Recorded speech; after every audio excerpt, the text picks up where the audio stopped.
Hi ho ho, it's me, Angelo De Augustine, back at it again with a new episode of the Boy Time Podcast. And as always, I'm joined by Babby and Paul. Baby back rib. That's right. It's been a long 2 weeks of no Boy Time content. What are we gonna do? Rice, where have we been? I don't know. That's a great Forgot question. I had a YouTube channel. I know. I was We having lost fun half our enjoying life. subscribers. I was actually enjoying life. No. I have missed That was- the podcast and our videos. Of course, our videos will be starting up again. I guess those will start next week because we have not recorded that one yet. Podcast records first, but so I forgot what we're listening to next.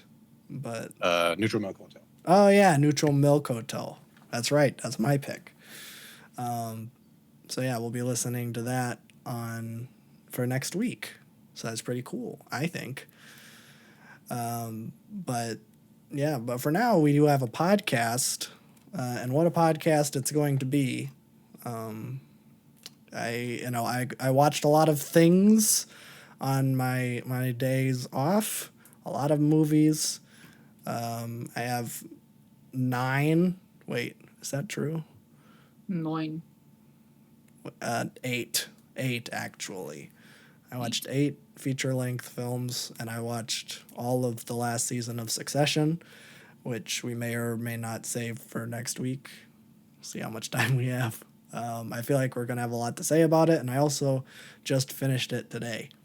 So I do have a lot of opinions on it. All of them are, well, not all. Well, yeah, it's good. I do like the show a lot. And yeah, while I was gone, the Emmys were announced, the nominations, and Succession was leading by a country mile. I feel like if I remember right, it got 18 nominations. And then like the next runner-up was like 11. They were all Greg too. They were all Greg. Which, it's kind of funny. Well, no, I'm not gonna spoil the end of Succession because there's probably losers like me out there that had not seen the new season. Losers like me who hasn't finished watching it like 2 months ago, and I've kind of forgot things. Yeah, it's a little rough. Slow down. Should have. I still haven't seen the new season of The Bear. I think that's gonna be my next thing. I haven't even started it yet. It's so good. The first season. We want to start it. We just haven't pulled the trigger yet. The first season is legitimately maybe one of my favorite seasons of television. Not even like prestige television, I would just say in general. It is so good. I don't know why it's considered a comedy. It's a tragedy. Yeah, I was wondering about that. I guess it's a comedy in the traditional Greek sense of the word, and that everything is either a comedy or a tragedy. So, yeah, I guess Succession is a tragedy from a certain point of view. And The Bear is a comedy from a certain point of view. But it's really a drama about, a small upstart. Well, not a small upstart, but it's a family business, and a super prestigious chef comes in and tries to fix it up. It's very good. I think I watched half of the first episode and I'm like, this is very good. And then I think I had to do something. I don't remember what it was, but I had to do something. And so then I stopped watching it.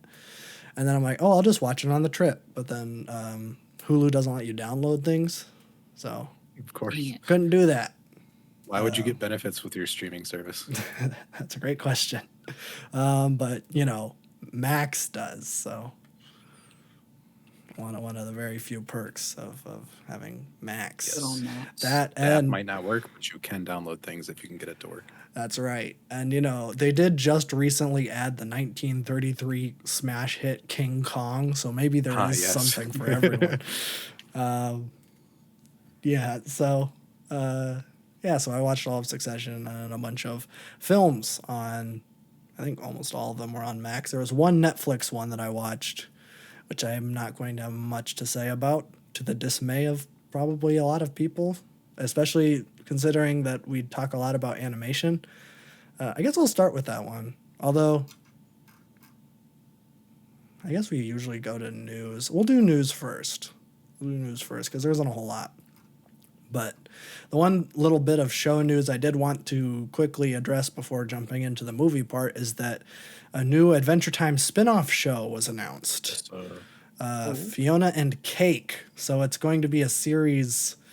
It seems to be very different than the Fiona and Cake episodes in Adventure Time. I guess for those who don't know, or maybe who have not seen those episodes, the Fiona and Cake episodes of Adventure Time were a fan fiction written by the Ice King that was a gender swap like version of all of the characters in the Adventure Time universe. Kind of a little meta thing that like I'm sure that was like a thing that was happening during the time that like everybody was making like gender swapped fan stuff, and so then the creators kind of was like, oh well, maybe we should do that, would be funny, and then they did. And there is like a lore connection to it that's like weird, I think. So I think that's why this series looks like the way it does, and it's not just like the traditional Fiona and Cake episodes we got. Yeah, because it looks like well, it looks like more close to like how real life looks. Yeah, I think it has something to do with like Ice King's like parts of his old past life coming in, so it's like actually like characters that exist, but he like put them in weird position. I don't know, it was weird. There's some weird like thing for it. Well, and if you look at the poster, which is very interesting, there is Ice King in it, and there's also Simon, and there's Old Finn from the Distant Worlds, Distant Lands, yeah. whatever, yeah. So I thought that was kind of interesting. So I don't know how much of it is going to be like meta, kind of Adventure Time. We're kind of back in the Adventure Time universe, but also I think at the end of Adventure Time, doesn't Ice King become Simon? Am I remembering that right? I don't know. We're rewatching it right now. So. Okay, well, fill me in, because I have not rewatched it since we watched it. Yeah. Which has been a minute. So, I will be watching that. Of course, it is coming out next month. It is August 31st on Max. So, it's pretty cool. Also, a little side thing. Patrick McHale, creator of Over the Garden Wall, I don't know how involved he is in it, but I know that he did write some music for it. Mm-hmm. So it's pretty cool. The music, I think it'll be good either way. So yeah, it's not like I'm worried about it, but I think it's just cool to get that connection. And I guess for those who don't know, and this is the biggest trade-off in history, because Fiona and Cake is being added on August 31st, but Over the Garden Wall is being removed on August 31st. Yes, right before fall. That's stupid. It's the dumbest timing. And the craziest thing was, because I follow Patrick McHale on Twitter. I don't know. I follow him on Twitter now. I don't know what to call it. Twitter. How do I be politically correct in this climate? I follow him on Twitter, and he found out from a headline. It's like one of those like classic things where like the Batgirl creators found out that their show was being canceled by like a Variety article or whatever. So yeah, he was just like, what? And then like Elijah Wood was chiming in and being like, hey, well, I mean, it's still on Hulu for now. So I need to get a box set or something, because it's not these days. It's not fall without it. Yeah, I have to see it. And media can just disappear without it being on anything anymore. So that's fun. Yeah, I mean, Close Enough's gone. Yep, just obliterated. Yeah, great show. I don't know where it went. Is there even DVDs of Close Enough? I don't know. It might just be gone. It is vanish. Yeah, just 3 seasons. I don't even think Quintel would like have stuff because they don't own the property of a studio. Right. So I don't think he even would have a copy of it. No. Yeah, I have no idea. So I guess you can buy it on like the Prime Video or whatever Mm. for like $1.50 an episode. I don't know. I need to get like more into physical media. I'm already in it, but I need to get more in it because I don't Now's the trust time to anything. do it. Yeah, it's like really it's funny because like I remember growing up, my dad was always like that, and this was like when Netflix was just becoming a thing, and he was like, "Oh, you need to have DVDs," and he saves all of his like CDs and VHSs and stuff, and I'm like, "No, that's stupid. Why would I do that? It's just going to be on Netflix anyways. I'll just watch it whenever I want to." How foolish I was. How foolish I was. I should have been buying the Fateful Findings DVD years ago. Now where can you get it?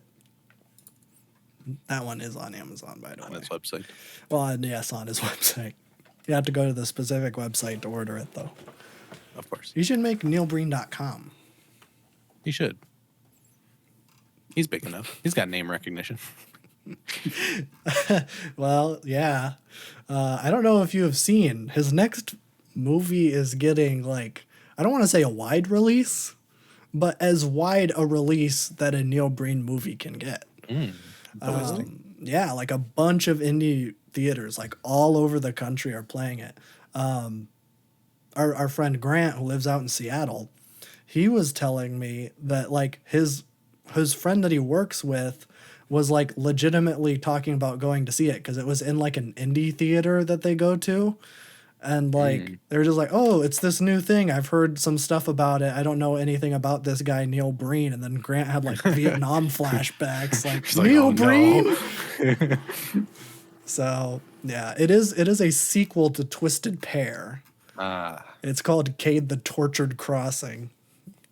He's really bad at naming things. Isn't Twisted Pair the one that we said we're gonna eventually watch on a boy night, but we never did? Yes. Well, I forgot to bring it back yeah. one time. I do have it. I do have it in my place currently. It does not really fit on like my shelf that I have my bad movies on, because it is just in a little jewel case from like the 2000s. So you would get like a blank like CD-ROM in. Because nothing but quality by Neil Breen. That does probably mean that it was hand put in there by Neil Breen, and that's pretty special. True. So, yeah, so there's that. But yeah, we have a lot to talk about. That's and he keeps posting things on his Twitter about like, oh, these new locations were just added. Go see my new film. It won an award at a Los Angeles film festival. So, but I can't tell if it's real. But I think it is. It's like a real indie film festival in Los Angeles. It won like best sci-fi feature. So I'm trying to get a read here. Are people actually liking it, or are they liking it because he's Neil Breen? I don't know. But I guess on the second one, but who knows? Yeah, I mean, I don't know. It's all been downhill from Fateful Findings, in my opinion. That's clearly his magnum opus. But that's okay. What was the one he made up? Pass Through? That one was weird and boring. They're all weird. Yeah, but Fateful Findings had that ending, and the ending makes up for everything. Fateful Findings is a movie I would watch again if I had to. if you were forced to. If I had to. Oh, yeah. But let's talk about some good movies? Question mark. Good. I watched a lot of movies. They ranged from I would say masterpiece to dumb, and I hated it. So I don't know. I guess we're just gonna go in chronological order because I don't know from when I watched it. The first movie I saw on my trip was After Sun, which I believe is an A24 movie that came out last year. And this one got a lot of buzz. especially around the performance. I think his name is Paul Mescal. And the movie it kind of reminded me of the Florida Project, but it's about, I think she's like 13 or around there, 13, 14. And her dad, they're on their like last vacation, but like they don't know that. I think like it's implied that like he dies shortly after this trip, and it's like drug or alcohol related. And he may or may not be gay. A lot of this is just implied. I mean, because he and his, I guess, ex-wife are not together. I guess the mom, they are not together. And he's big in like partying and like rave culture. So it is just implied that, he may OD or something. But yeah, it is just like kind of a lengthy character story about this trip and what happens on it, and their kind of relationship changing over the couple days that they have. And there's like one shot of her older, and she's like, I don't know, she's queer somehow. She has a female partner. And then she's like she's watching the footage of the vacation because she's constantly like recording with a camcorder, and then she's watching that, and that's kind of the meta thing. But honestly, it wasn't really for me. I thought it was fine, but kind of long, drawn out character pieces with not a lot of plot. Not really for me. I like a little more structure than that. But yeah, I thought it was fine. So there you go. That's After Sun. It's kind of sad. I was excited for that one, but it was just fine. The next movie I watched is In Bruges. Great movie. Not as good as I remembered it being, but still pretty good. In Bruges it's kind of a black comedy, which you don't see very much anymore, which is a shame because I really do dig a black comedy. But the premise is there's these two British hitmen that have to, I guess, hide out in Bruges. I think it's in Belgium, which is this like medieval town. I think it's like they say in the movie that it's the like best preserved medieval town in Europe. I don't know if that's true. That's just what they say in the movie. But yeah, it's like it got old churches and old houses and stuff. It looks like a medieval town, and they're hiding out there after a job goes terribly wrong. Arnar. But it's kind of the prequel to the Banshees of Inisherin movie that came out last year. Same director, same stars. It's Colin Farrell and what's his name? Is it Brendan Gleeson? One of the Gleesons. Gleeson. One of those Gleeson boys. I think they're Irish. I guess all of them are Irish. Colin Farrell's Irish too. But I don't. Yeah, I guess they're playing Irish. Whatever. But yeah, it's just a fun thing because Colin Farrell does not want to be there, and he's getting like existential dread because like the job that went wrong was his first job, and it was to kill a pastor. And so he like shoots him in the confession booth. And then like one more time as he's running away, and as he's like that last shot, like the pastor falls over, and like there was like a little kid who was praying, like a little boy, like 6 or 7, and like it's just like a close up of like the bullet hole through the boy's forehead, which is pretty gnarly.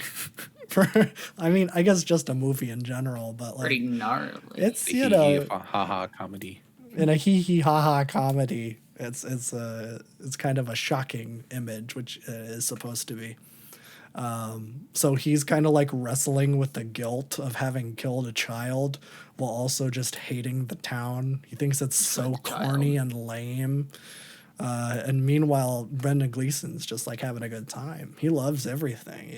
He's like super enthusiastic about just sightseeing and being a tourist. So yeah, it's a lot of fun. I mean, I would highly recommend it. I think I don't know like if it's as good as when I first saw it. Like I had never seen anything like it, and I was like, wow, that is truly great. But now I'm like, oh, okay, I get it.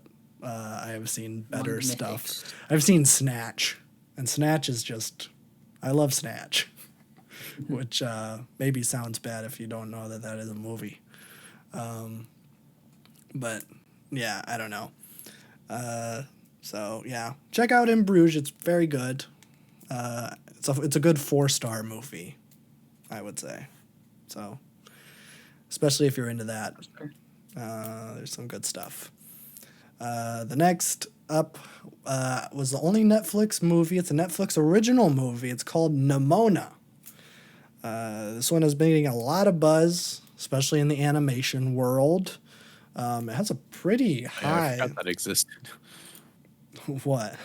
I forgot that movie existed. Oh. Oh, they said meant the animation world. Yeah, that's what I thought too. Animations exist? It's gone. That too, honestly. But yeah, I mean, it was getting a lot of attention. I didn't really see a whole lot about it, but I just saw that people were talking about it. We're like, oh, it's in best animated movies that came out this year or whatever. And on Letterboxd, it has a 4.0, which is pretty G-dang impressive. I think the highest rated thing is Spider-Verse, which is at a 4.7, or Across the Spider-Verse. Beyond One of them. across the second one? I don't know. Over and under. Over and the under second the Spider-Verse, which is at a 4.7. So a 4.0 is actually really, really good. But man, I did not get it. And I don't know why. The animation was cell shaded, which everybody already knows that I have mixed feelings about cell shaded graphics. I had never seen a movie animated in cell shaded. I mean, I've seen like clips of like, what's that anime? Like Ruby. I think Yeah, that's I know what you mean. cell shaded, or it's like a 3D anime, but it kind of looks cell shaded. This kind of gives the same vibe, but just more of a budget. Not made by Rooster Teeth. But yeah, it's about like a knight, a scrapping young knight who like has conquered adversity. It is a world where only the high class elite are kind of bred and born to be knights, and he was a lower class street rat who kind of worked his way up. But on his coronation day, like as he's being like knighted by the queen, like the sword it like does this gadget thing and like shoots the queen, and he's like basically framed for killing the queen. And so I'm like, oh, that's interesting. It's a class thing. You don't see that very much in a animated movie, especially not that explicit. A lot of times class is used as a backdrop or something, but you don't want to be too And incorrectly. But yeah, I mean, like this one, it was very clear what the allegory was. I'm like, okay, I got it. And then, but I think what really took me out of it was the title character, Nimona, who I found insufferable and annoying. She is like, she's like wannabe rebellious. I think like she was giving me the vibes that like Spider-Punk was giving you in Across the Spider-Verse. Where I'm like, oh my God, this is just so cringy. Written by someone who just like has a caricature of a person in their mind. And yeah, like, yeah, yeah. It was just like, oh, I can't take this anymore. It is like so obnoxious. And then they would just like shoehorn in these like emotional moments where like, oh, I'm actually like rebellious because I'm a monster and like everybody views me as a monster and there's nothing that I can do to change it. It's like, okay, I get it. This is like a race thing maybe or a class thing. This could all just be class or whatever, I don't know. But it's just like you can't just have this character be horrible and annoying and then just be like, actually, I have a heart too. It's like, just buzz off. I hate all that. You need to have me like the character so that I care about their struggles, because it just felt really hollow. But I don't know if this is why it is getting a bunch of buzz, but one thing that is actually I respect a lot about the movie is that the main character is openly gay throughout the entire thing. There is no cutting out the gay scenes. It is integral to the plot. Where like his boyfriend is more or less kind of the quasi antagonist. He's kind of the leader of the knights. So like he's leading the charge to try to find him, which is an interesting thing. And it, could have been about a man or a woman. It wasn't like, you know, it wasn't like a stereotypical gay relationship. It was just a relationship. And they just so happened to be two men. And I'm like, okay, that's cool. I get that Netflix can do that. And they have a lot of like gay centered programming, like that Heartstopper show. I saw they're getting a second season of that. I think that show everybody's gay, from what I hear. But Let's go. yeah, I'm like, okay, that's good. I like that. I get that Netflix is not one of the big animation studios, but it is cool that a movie that is at least trying to be inclusive is getting I feel like a bunch of all attention. animation is like inherently gay, but Well, like that's they true. haven't been able to make movies out of it. Yes, or you Or just include it. you can't include gay characters or have long gay scene, not like gay scenes, but like long scenes that feature a gay couple in them or some sort of queer couple in them, without getting blocked in other countries Yeah, that are it too depends profitable. if like you have international markets and Yeah. all that stuff. So yes, there are like small indie animation studios that are making stuff that they don't care if it's going to get censored because it isn't going to get an international release anyway, or it's like some French movie, so they're like whatever we don't care if anyone likes our movies anyways. We're just gonna make movies, which I guess is somewhat respectable, except when I have to watch them. That's just a joke for me. But yeah, I'm going to be in the minority here. I gave Nimona 2 stars. Oh my god! I Can't believe know. you. I know. What will Grant say? I don't know. He has not reviewed this movie on Letterboxd, so I cannot tell you. So, whoops.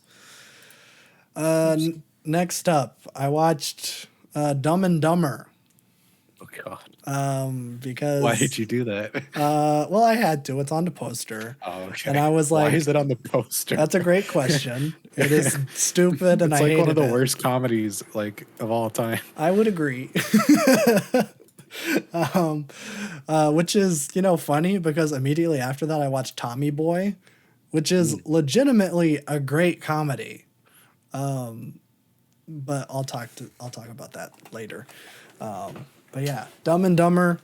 I mean, it's in the title, so I don't even have to say that it is very stupid.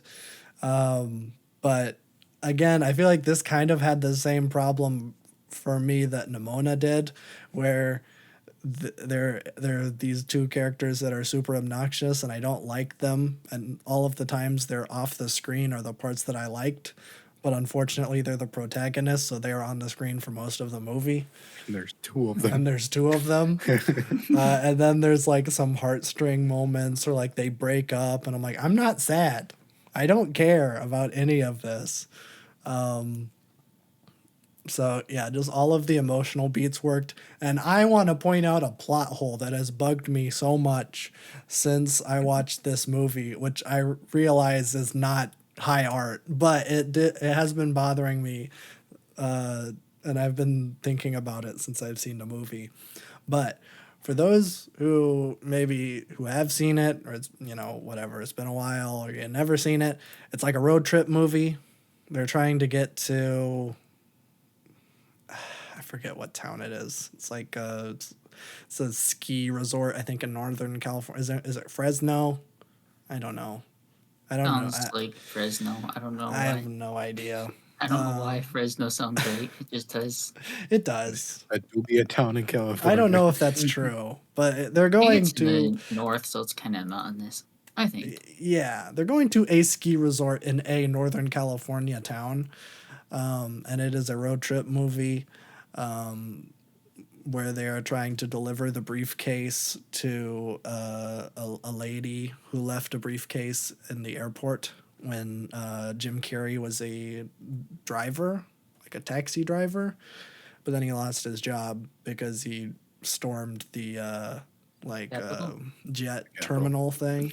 He stormed the Capitol to retrieve the briefcase in the airport. Nancy Pelosi's briefcase. Nancy Pelosi's briefcase, and since it was Nancy Pelosi's briefcase, it had $100,000 in cash in it. Nice. Yeah, very, very topical. But it is also true. It has a bunch of money in it, and he's trying to deliver it. And the lady left it in the airport because it was ransom money for her husband, but he thinks that she just left her luggage there. And so then he gets the briefcase, and it's a big misunderstanding. But it's funny because then like the criminal, the banditos, that's probably not the correct term, but whatever. They are like trying to chase them, and they don't understand what's happening, and like the criminals think that they're the like criminal masterminds. They're like playing all these 4D chess moves, and they're actually just really dumb. Like the title says. That's right. Yeah. But on their travels, they encounter a lady, and Jeff Daniels starts like hitting on her a bit, and it kind of works. And she's like, "Ooh, let me give you my number because we're both going to unknown Northern California town." And he's like, "Cool," but he's doing this at a gas station. And suddenly he's holding like the gas hose, and it starts on fire, and his pants are on fire, and he's like, I need to get your number now so that I can put out the fire in my pants. But he doesn't say that. He's like, it could be your number now. And she's like, no, not if you're going to be pushy about it. And then she like drives off. And I don't even remember how that resolves itself. But it's revealed in the end that she was an FBI agent the whole time that has been tracking these criminals and has been tracking the Dumb and Dumber crew through this whole time. And I'm like, well, then why did you storm off if like you wanted to get information and like try to talk to these guys? Why wouldn't you just like play along with his pushy thing? Even if he's being pushy, like you're not there to actually talk to this guy. Like you're here to try to track these ransomers or whatever. So yeah, it just didn't make any sense to me. I'm sorry to say that Dumb and Dumber does not have an infallible script. So sorry, but yeah, that was probably my least favorite movie that I watched these last couple of weeks. Yeah, I know, it's very, very sad. I know everybody loves Dumb and Dumber. Yeah. But you just wait. I'll review Dumb and Dumber 2, and then I'll say that it's a masterpiece. There we go. That's better. You know it's good because it was made 20 years after the first one. And you know what's even funnier than a 30-something-year-old acting like an idiot is a 50-something-year-old acting like an idiot. Now that's what I want to see. But speaking of comedies, let's talk about Tommy Boy, because Tommy Boy is a very good movie. Uh, I was expecting another Dumb and Dumber. It's a Chris Farley vehicle. Nice. Chris Farley is a gem. I of course know him as the van down by the river guy. Matt Foley is that character's name, which actually was a long running series they did on SNL. Most people forget about that, but they really milked that bit dry. In SNL fashion. In SNL fashion, you do a funny bit once, then finally it's like, Like, yo, they like something. Do it "Yo, again. keep doing it." So, but he did a movie. It is Chris Farley and David Spade, kind of a buddy kind. Well, I guess it is a road trip movie, kind of, but Chris Farley plays this guy named Tommy, whose dad owns like a car parts manufacturing business, and Tommy graduates from college after 7 years, which So fast. it's very fast. But unlike the Dumb and Dumber thing, Tommy is actually very, very likable. Like he has a lot of charisma, and just the people in his life just love him for being quirky. It's not like Dumb and Dumber where everybody hates them all the time, and I also hate them. It's like, it's like established from the very beginning that like he's kind of like an oaf, if you will, a big kind of brute. He's a big guy. He likes drinking beer and going to parties, kind of a party guy. And like David Spade is like, "Oh, you're so fat. You should kill yourself, idiot." Like, wow, David Spade, you're an asshole. But then his dad's just like, "Yo, Tommy, let's party out. Let's do some karaoke." It's like, hell yeah, I want to be friends with Tommy's dad. Unfortunately, I don't get my chance because he dies right in the beginning of the movie. And the whole thing is a kind of coming of age, even though he's like in his late 20s. It's kind of like a maturity thing where like he finds out in the will that he's inherited like half of the company, and like the dad like just married a lady. The day he died was actually his wedding to this lady, so she has the other half pretty much. And Chris Farley gives up his half of like the shares and the factory or whatever to like pay for the employees' salaries while he goes and tries to sell parts so that everybody can stay employed. He's a real man's man, if you will. He's a fighter for the What a man. Proletariat. It is all it's communist propaganda is what it is. I hate it now, man. Yeah, I know. Ew. Ew. So yeah, he's fighting for the working guy. All of these people. It's like a really small town, and I think like Massachusetts. No. Unfortunately, it is set in Ohio. I do remember that now. Dang it. It's a very Why is it unfortunate. But I'd have acted less letter grade now. yeah. And then like I guess the main antagonist is the lady that the dad marries, because it turns out that she was just with him for the money. She was gonna try to I knew it. she was like gonna try to cut Tommy out of the will and then just like take the company and then sell it to Dan Aykroyd. Which Never do that. I would never sell anything to Dan Aykroyd. He'd probably turn it into a skull or something. Say aliens made it. But yeah, Dan Aykroyd plays like a big businessman based in Chicago, and he's like, I just want to buy the name. I don't even care about the quality. It's like, whoa, this guy's a bad business guy. He doesn't even care about quality. He doesn't care about the consumer like all these other business guys do. So, yeah, so it's like, well, we can't let Dan Aykroyd win, so we gotta sell parts.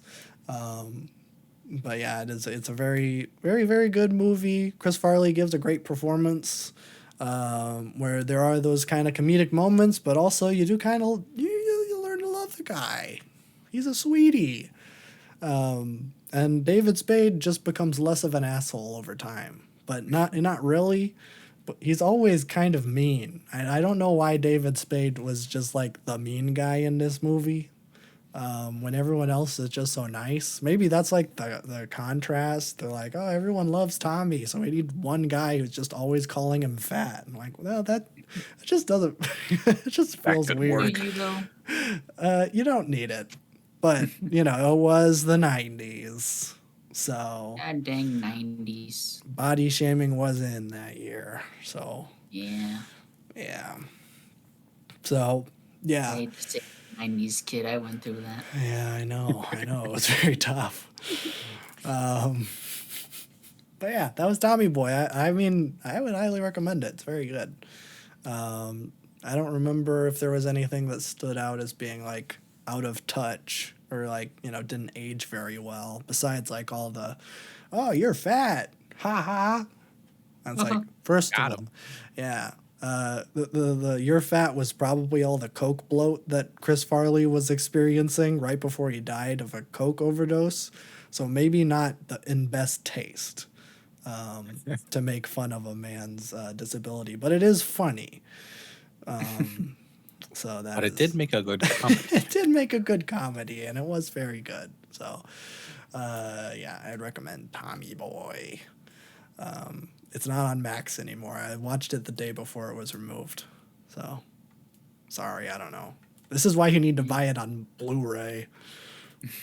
But yeah. Then complete 180, I watched F for Fake, an Orson Welles joint. Oh boy. Yeah. Factually, I've only seen one other Orson Welles joint, and it's the one that everybody knows. So, yeah, I was like, okay, a new Orson Welles, well, not new, but it was made in like, I want to say like the 70s, maybe the 80s. So it's like, big bushy beard Orson Welles. He's about to sell me some wine.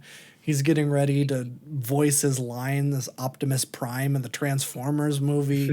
Like, we're talking late career Orson Welles here. And he's like decked to the nines. He looks like if Carmen Sandiego was goth. He's got like a big wide brim black hat, like a black hat. And then he has like a black cape on, and he's just walking around these like European towns, and he looks stylish as all hell. I want to look like him when I get when I turn 70 and am rich and famous. It's just so cool. But that's not even what the documentary is about. Oh yeah, it's a documentary. It's not a movie. I probably should have mentioned that first. That just makes it better. Yeah, I mean, it is not a normal documentary, as you can probably imagine. It is a Orson Welles documentary, which means, well, I don't really know what it means, but it just means it just means that it's done by Orson Welles, who is maybe one of the best artists of all time.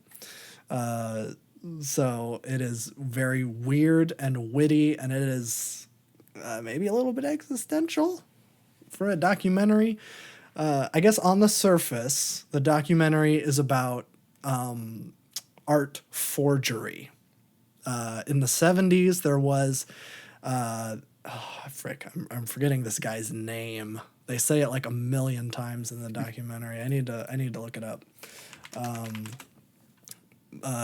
This is very important. Oh yeah, Elmire. He's a famous art forger, or at least he was at the time. He was known, I think his main forgeries were Matisse and, I don't remember.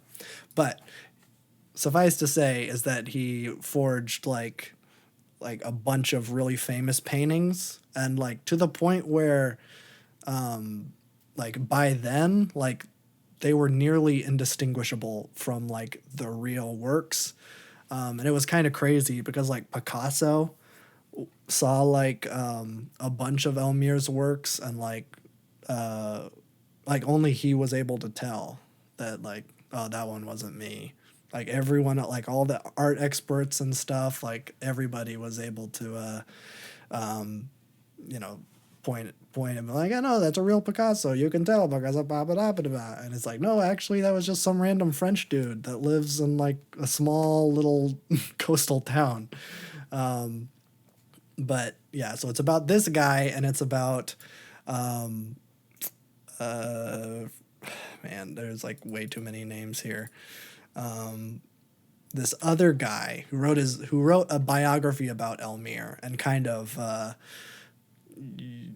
this is all very complicated, but I think he wrote the book Fake, which is kind of exposed Elmire and kind of brought him into the limelight as being like, this is a famous art forger that you probably have never heard of because, you know, he's technically a criminal.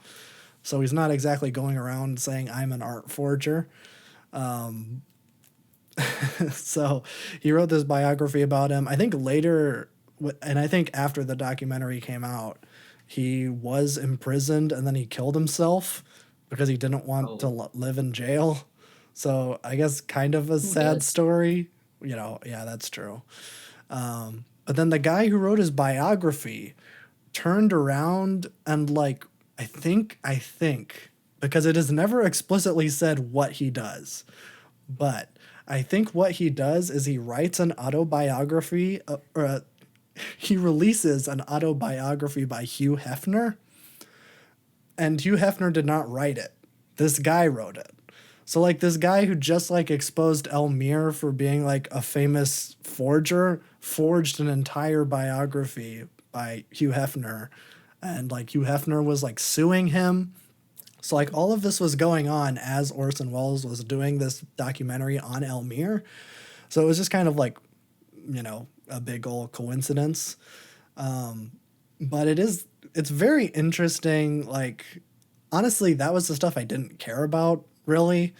Because it was all over the place and really kind of confusing, trying to keep everybody straight, you know. But like a lot of the conversation that he was having about art forgery and like what makes good art and like what makes art in the first place, like in the documentary there was like footage of Elmire like pretty much just like replicating other people's styles and then just like throwing it in the fire. I was like, yeah, whatever, I'm not gonna get anything for it, but like here's a Picasso, here's a Matisse, whatever. And then just like throwing it in the fire, and he's like, yep, that's like 10 grand I just threw in the fire. Like, because no one else would be able to differentiate like a real Matisse from the one that I just threw in the fire. So then like that leaves Orson Welles to be like, okay, well, I proclaim myself to be an artist. Like, am I a fraud? And then he goes into like the War of the Worlds thing, which is maybe one of the craziest stories, like starting stories of any artist ever. And I'm so excited I get to talk about this because I don't think I've had an opportunity to on the podcast, because it is maybe one of my favorite stories about the early entertainment industry. Because it is like maybe the first thing that Orson Welles did that got him on the map.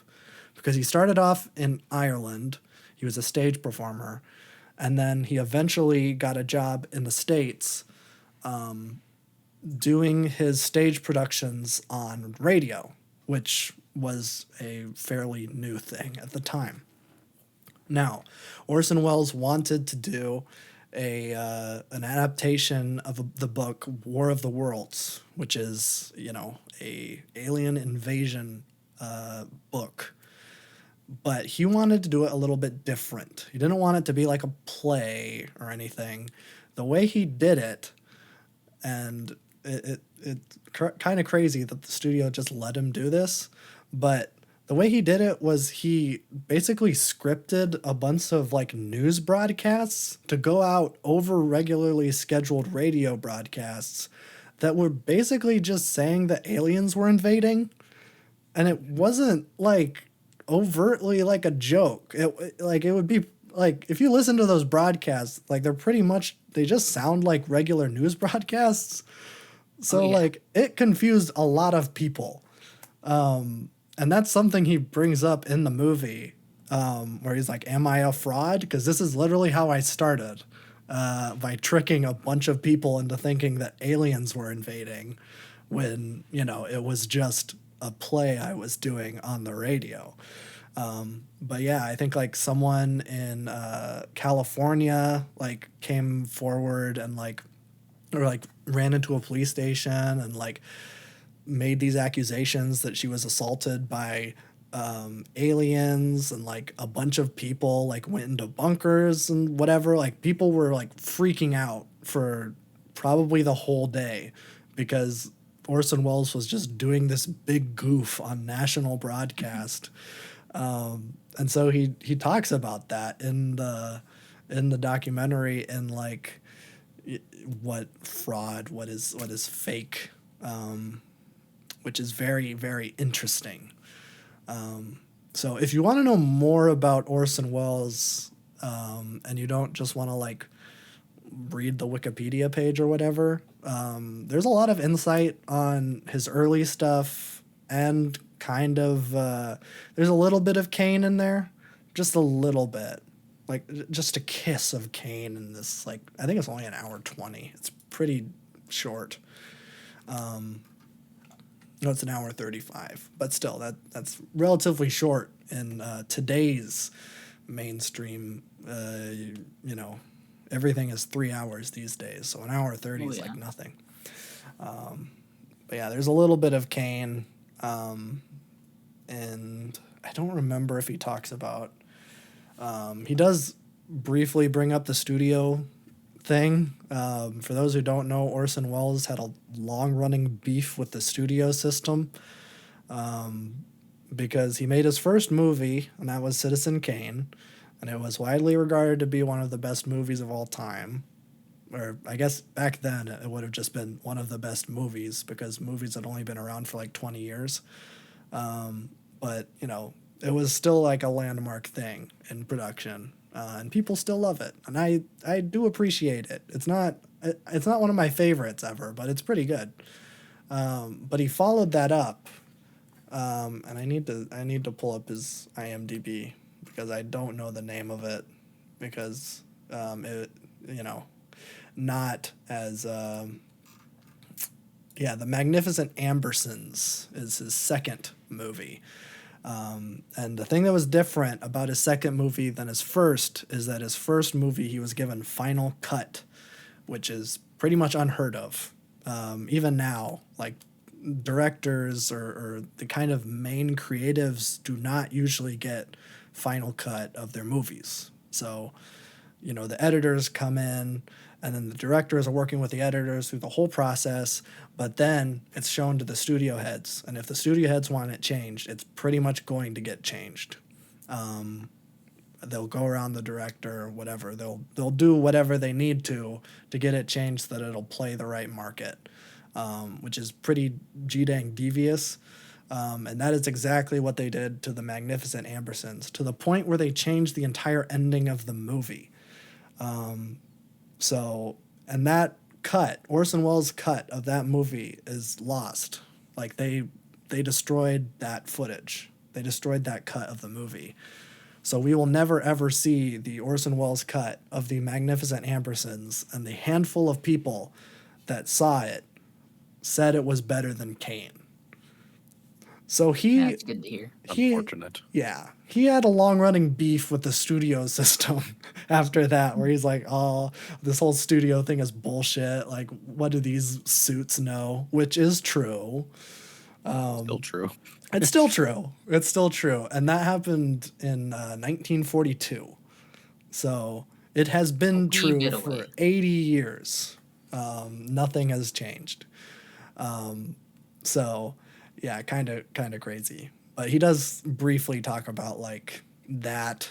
I don't think he talks about it specifically, but it is one of the things. If you know anything about Orson Welles, you know that like, and Kane, is that it's like that is Orson Welles' thing. Like he made it from pre-production to post-production. He did the whole thing. He even put that bird in there to wake you up, which is probably my favorite fact about that movie. But yeah, so F for Fake I thought was pretty dang interesting, but it was kind of confusing, especially in the beginning, where I'm like, where is this going? But then it kind of was like, oh, okay, I understand. He's making a point about art, because like I don't care about this specific art forger, and I'm not into like I don't want to say like physical media, but like paintings or like that kind of thing I'm not super like into. So like the art market and the kind of like, you know, politics within that, I'm like, I don't care. I don't care too much about that. I don't know much about Hugh Hefner, so like I don't understand really what's going on here. That all happened way before my time.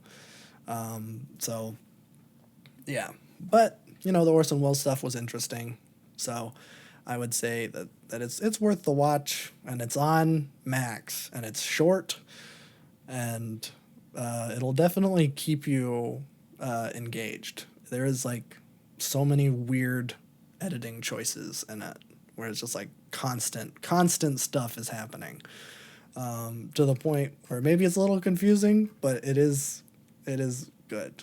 So there you go. That's F for Fake. I wanted to spend a little bit more time on that one just because you know, Orson Welles of it all.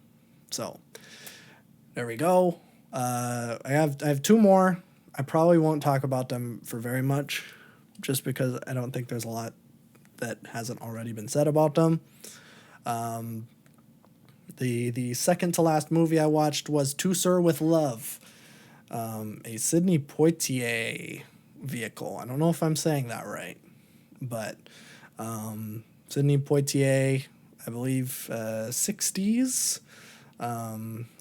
He was, well, I think the first black male to be nominated for an Oscar, because the first black person ever was Hattie McDaniels, something, for Gone with the Wind, where she played a house slave. So Sidney Poitier was, I guess, the first black person to be nominated for something that wasn't slavery related. I don't remember if this movie was first or there was one that came before it. I think he's been nominated and won twice, which is, you know, impressive in general, but it's also impressive that happened in the 60s as a black guy. So, yeah, To Sir with Love. It's a movie that I liked a lot, but I don't think it aged particularly well,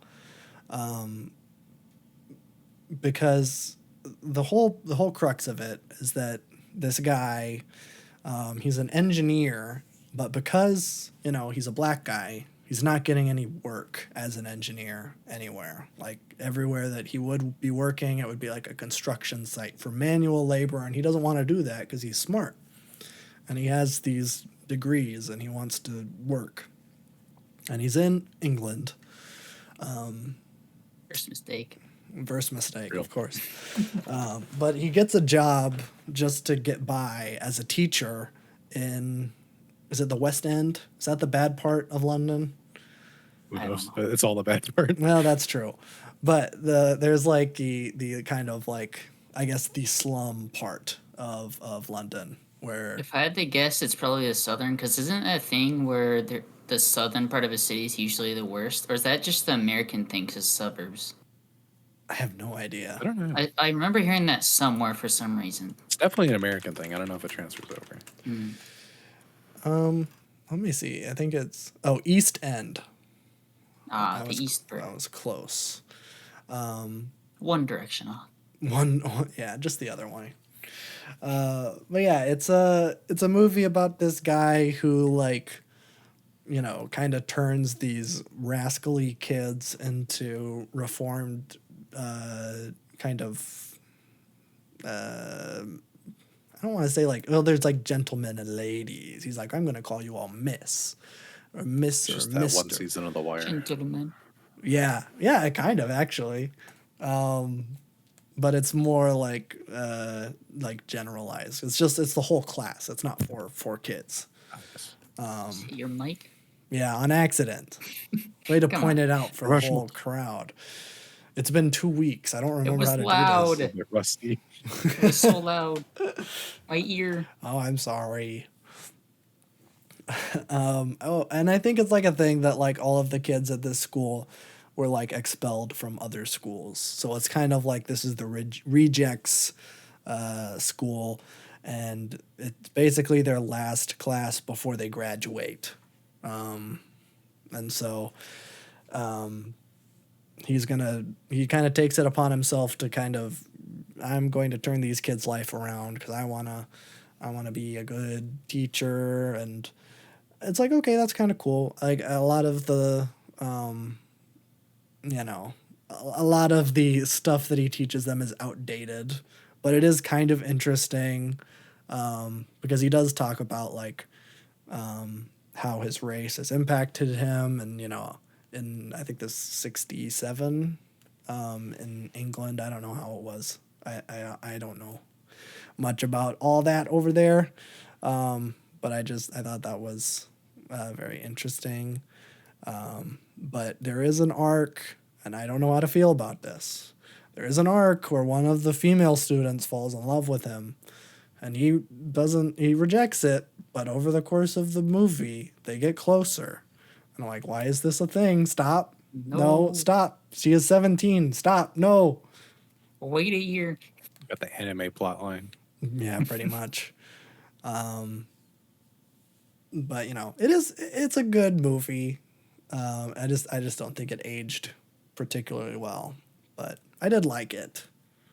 But yeah, and he gives a great performance. I thought he was fantastic. So, and that almost goes without saying. So there you go. Watch it now. And then the last movie I watched, I might have next to nothing to say, is 12 Angry Men. It is maybe one of the best movies of all time. If you've not seen it, I mean, you're missing out. This is and it has been parodied and copied by so many things. My girlfriend was watching Family Guy one day. Yeah, I know. And I think I was doing the dishes, and I could just like hear it, and I'm like, this sounds like a court thing. And I look over, I'm like, oh no, they're 12 Angry Men-ing it. Of course, Family Guy is like, have they ever done something original, or is it all just parodies? No, I think it's all just like, here's a Star Wars episode, and then here's a random 12 Angry Men homage, a movie from the 60s. But yeah, I mean, for those who don't know, as soon as I say this premise, you're going to be like, oh yeah, this was used in this show or whatever. But it's about like 12 jurors that are meeting in the hottest day of the summer. They have to decide the verdict on a murder case, and 11 people think that it's guilty, but they need a unanimous verdict because the I think it's first degree murder, which is premeditated murder, and in wherever state, whatever this movie happens Alabama. in, maybe, I don't know, that the punishment for first degree murder is the death penalty. So basically, these 12 dudes have to decide the fate of, it's like a 16-year-old kid, and he is I don't know like what ethnicity he is, but he is some sort of, he looks like he might be like Middle Eastern or something. So that comes into play. I mean, it's in the 60s, so there is like overt racism in a couple of the characters. So that does come into play. But there is one guy who doesn't believe it, and he's like, I don't feel comfortable making this decision. Like, with the evidence given, like, I don't think that he did it, or like, I don't know. There is a reasonable doubt, so I am not going to vote guilty. I'm not going to kill this kid because of there's a chance that he did it, and maybe I'm letting someone go off scot free, but at least I'm not killing a kid. And everyone thinks he's stupid.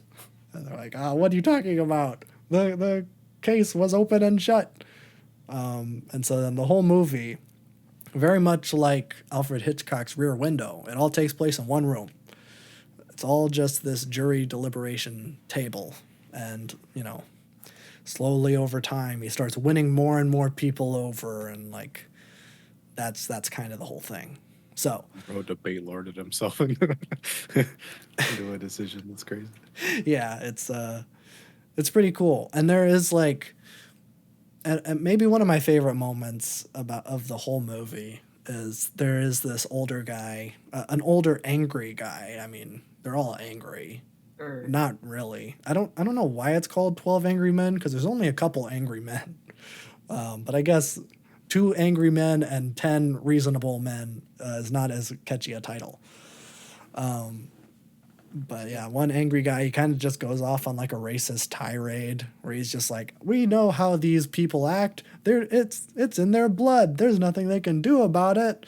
Just all sorts of racist things. And just like one by one, every character just like gets up from their seat and just like kind of looks at the wall until this guy is just like yelling all of this racist shit to nobody, and nobody's paying attention to him. Everyone's ignoring him.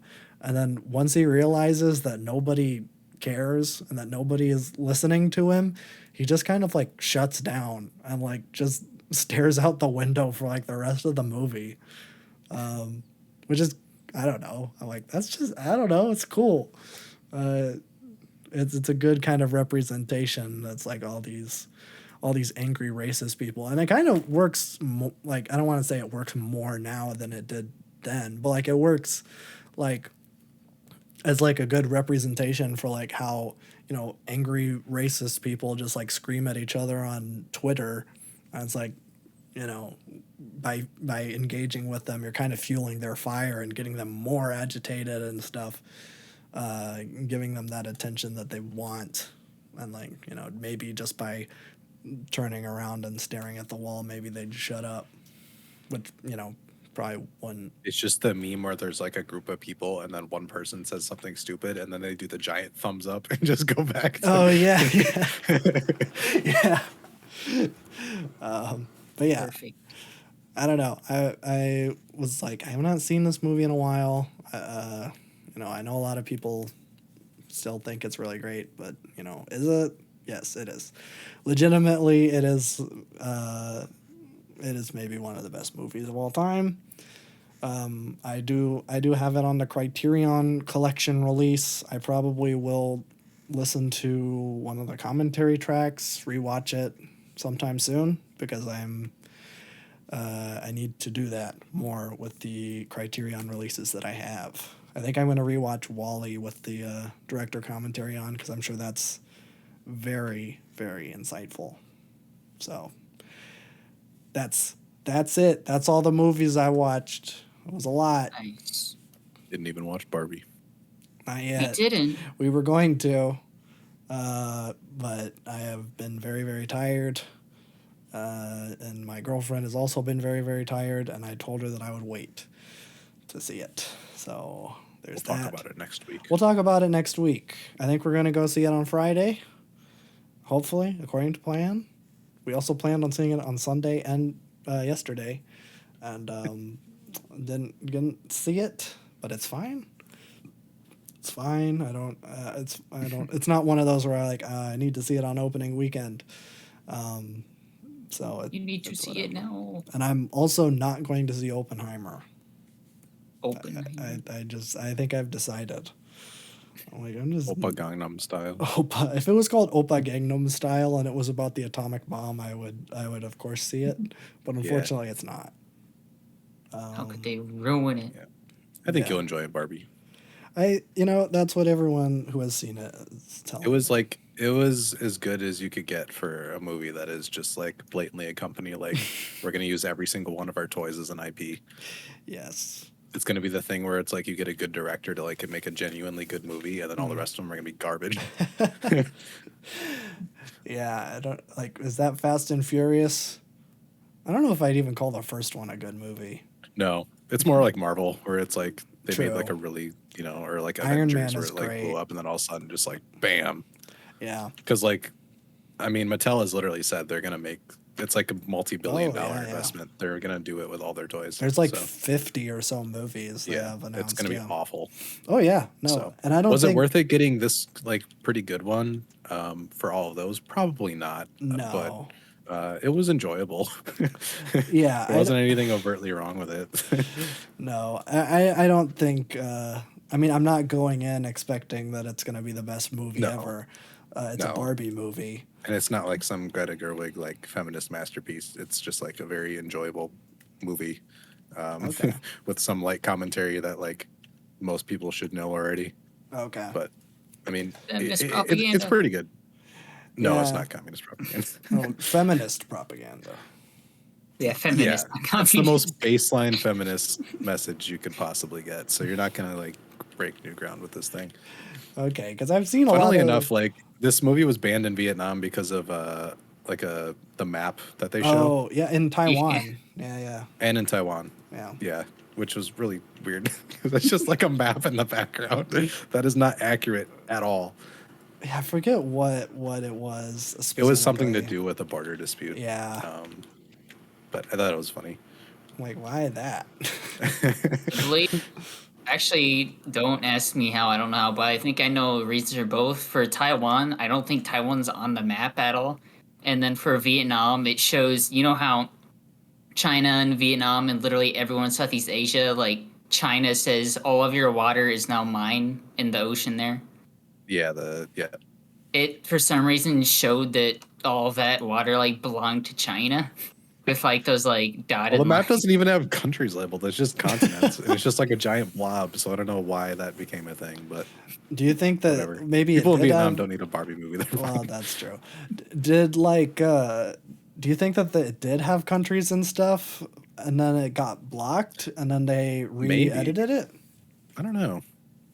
I don't know. I'll have to see I'll see what It's you're just like a talking stupid about. bit of trivia where it's like, oh, weird.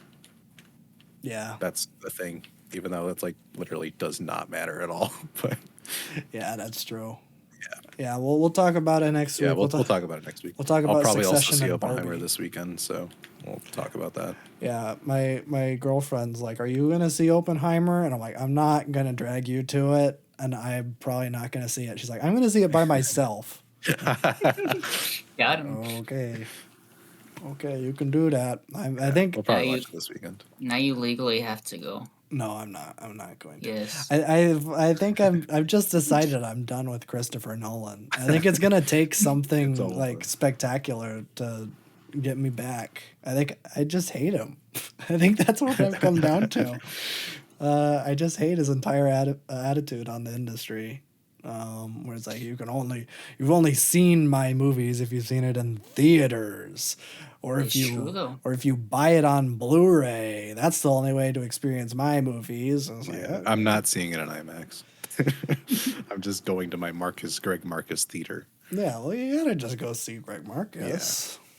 I've not seen him in so long. I miss him. We saw Barbie at like 8 p.m. on Sunday, and it was a packed theater still. So Yeah, He's- I saw the box office it had on Monday is the highest insane. Monday box office ever. yeah, Oh, okay. God, it's just like such a weird contradiction because the movie's good and I'm glad it exists, but I also hate the consequences of this movie. Yeah. It's gonna be like there's gonna be so much garbage released by Mattel in the next like 10 years. Oh yeah. I think we talked about this briefly when it was announced, but like there's a Magic 8 Ball movie that's a horror Yep. movie that's being produced by Blumhouse, I think. It's like, oh no, like I hate that. Yeah.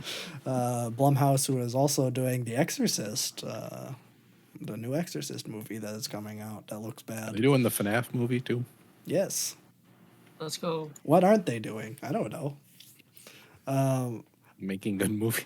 The only thing I know, oh, that's not what they're doing. If the only thing I know about the new Exorcist movie is that the poster is sideways, and That's that cool. the trailer, there's two girls that are possessed. Whoa. I have no faith. Double the spooky. There's double the Exactly. spooky. Yeah, I have zero faith in this Exorcist movie, which is disappointing because I think the first Exorcist movie is one of the best horror movies of all time. So it's a little bit disappointing that they're, well, really, it's disappointing that they're digging it up in the first place when we already tried that. There's 4 Exorcist sequels. Wait. Technically? Maybe? I think that's just a horror staple. You need to just make like a ridiculous amount of like sequels for no reason. Yeah, Oh, I found out like semi recently that Psycho has like 4 sequels. Like, how are you making a sequel to Psycho? Of course, why can't Alfred Hitchcock is not involved at all in any of them. And I've actually heard that some of them are pretty decent. But yeah, it's very weird. But the thing with Exorcist is that I don't think there is like the first movie more or less went off without a hitch. But then every movie afterwards had serious like reshoots and re-edits before it was Awesome. released, to the point where I think the 4th one, and why I said there's technically 4 sequels, because they released the 4th Exorcist movie and it was so bad that they pulled it, re-edited it, they brought in a new director and reshot 90% of it, then released that cut into theaters, and then pulled that because it was worse than the first one, and then they re-released the first one. So technically there's 2 of that movie, even though it's the same movie, it's just been reshot. So technically there's 4 Exorcist sequels. So Nice. yeah. The second Exorcist has James Earl Jones in it. He plays like Let's go. a black magic guy, a demon worshiper from Africa. It's kind of racist, but that movie's pretty bad. But yeah, I don't know. We'll see. I'm not going to see The Exorcist, the new one. So Unfortunate. yeah, maybe if the whole thing was in portrait mode, where the whole movie was sideways. That'll be fun. Because that's the best part about the poster is that it's sideways. I don't know why that's so funny to me that the poster is sideways. I've just seen so many posts of people just posting the original Exorcist poster, but posting it sideways. It's like, this is way scarier. Yo, they should have done this with the first one. Yo, I'm frightened now. I thought this was a movie for babies, and now I'm scared. Yeah, but yeah, that's it. That's it for me. We'll move over to the music part, where we have stuff to talk about. Yeah, I'm gonna have to do the same thing you just did, except I'm not reviewing most of these things. These are just all things that will be coming out. Oh, okay, Because perfect. this Friday is gonna be the biggest release day of the year, I think, Oh, finally. by far. Yeah. I'm like trailing back 2 weeks ago to see where to start. The day after the last podcast, the JPEG Mafia and Danny Brown released the Scaring the Hose DLC pack. I saw that. I don't know what that is. It's not really a deluxe. I think it's just like a little EP with some more songs. Oh, So okay.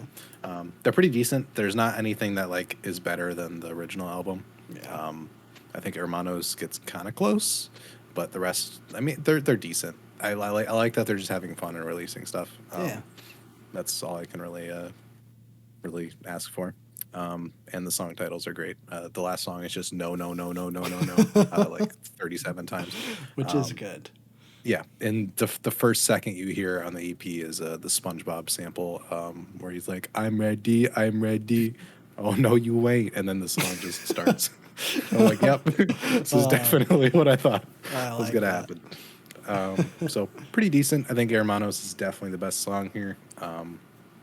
The rest I don't go back to a whole lot, but still pretty quality stuff from those two. I would like to see like a whole nother record from them, because this is obviously like stuff that didn't make the cut from the first batch. But Yeah. very good. I like this kind of low key, just kind of here's music kind of thing that they're doing. I'm glad that they're having fun in their little lane. After that, we're gonna jump ahead like 2 weeks.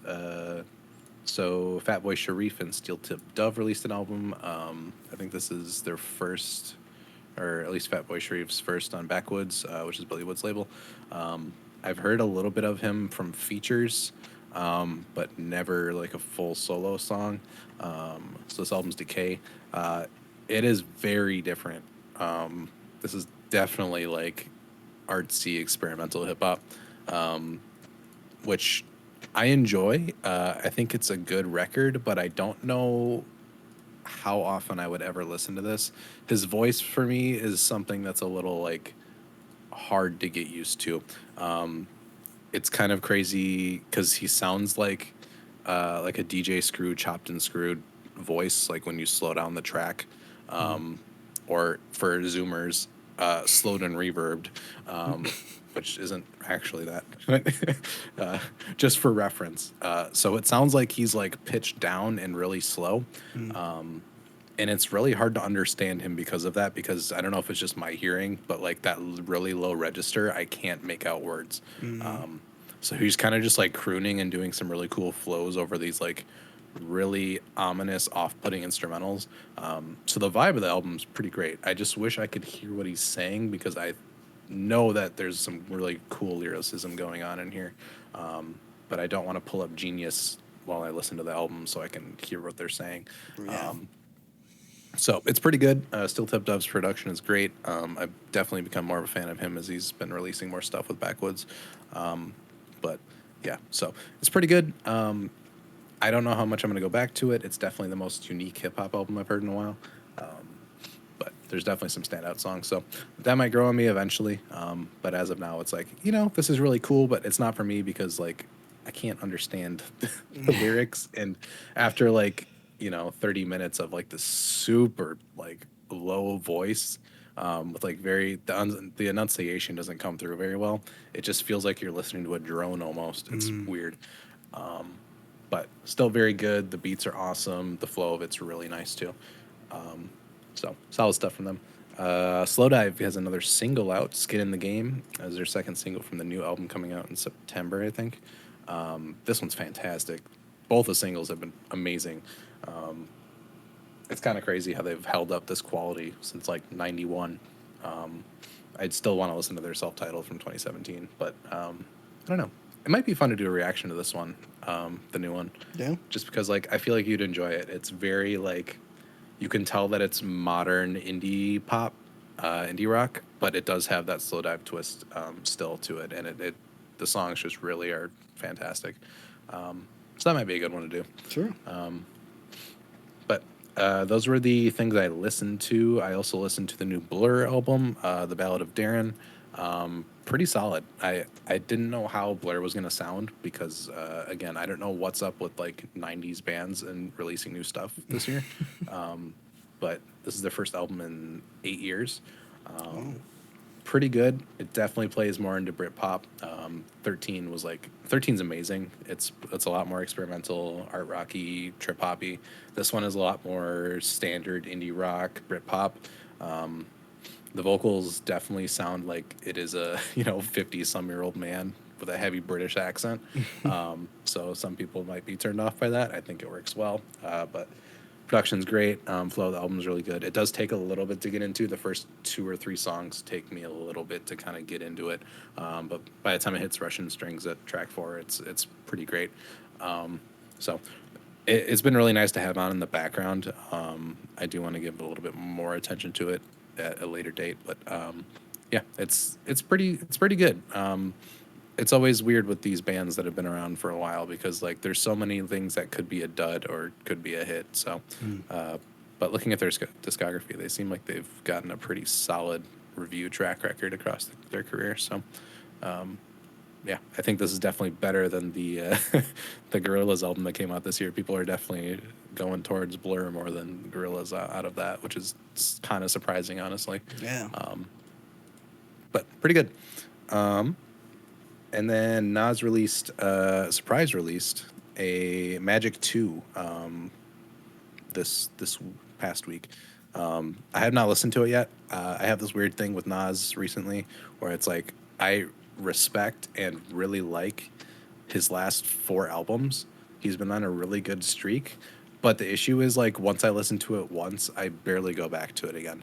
He runs into this thing with me that like new Jay-Z does for me where it's like it's dad rap.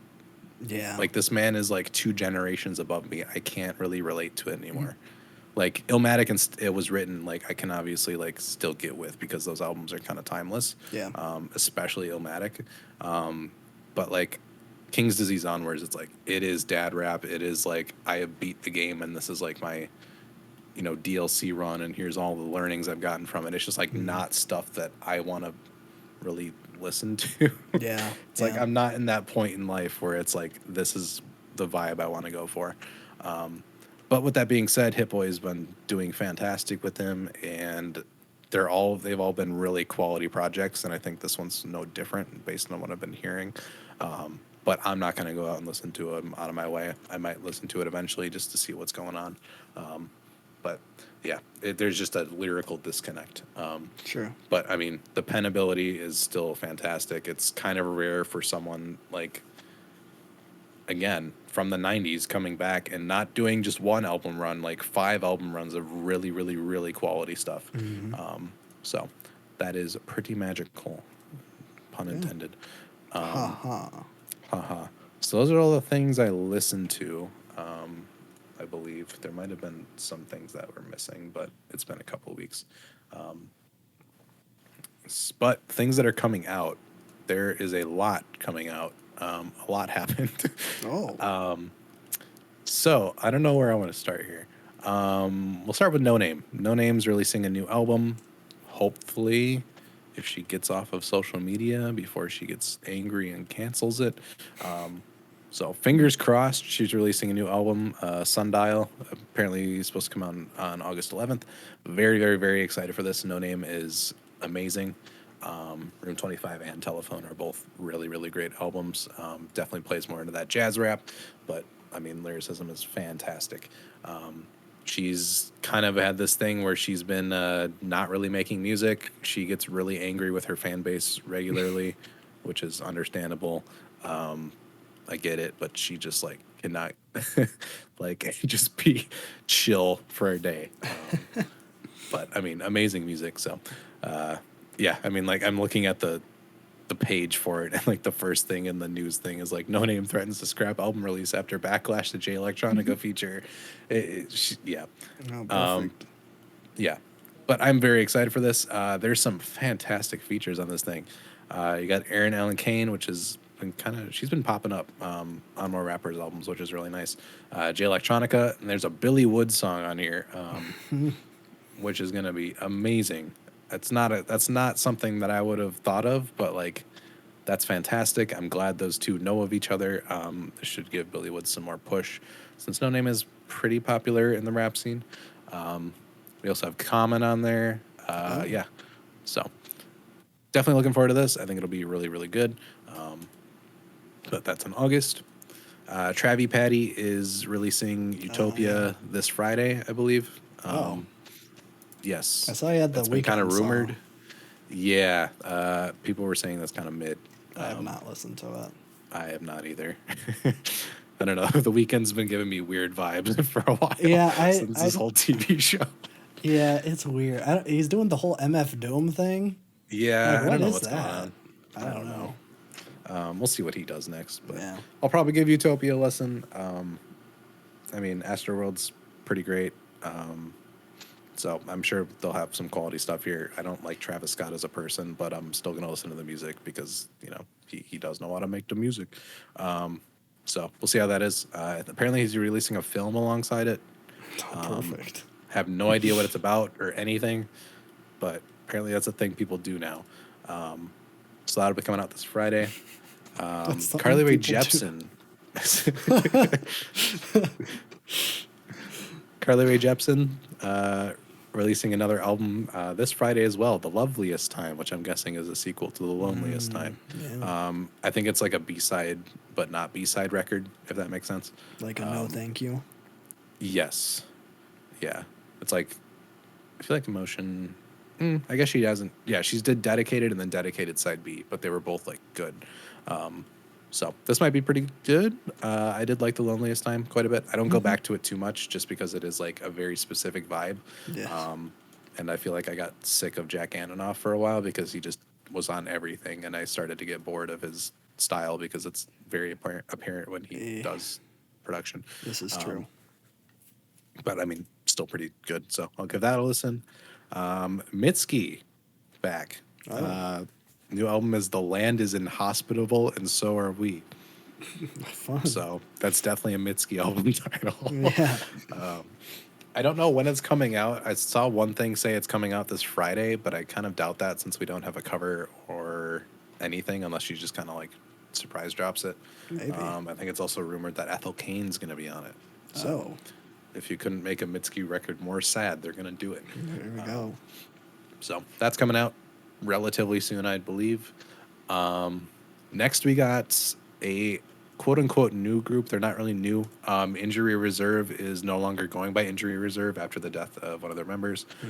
So their last album is officially by the time I get to Phoenix, which is a absolute masterpiece.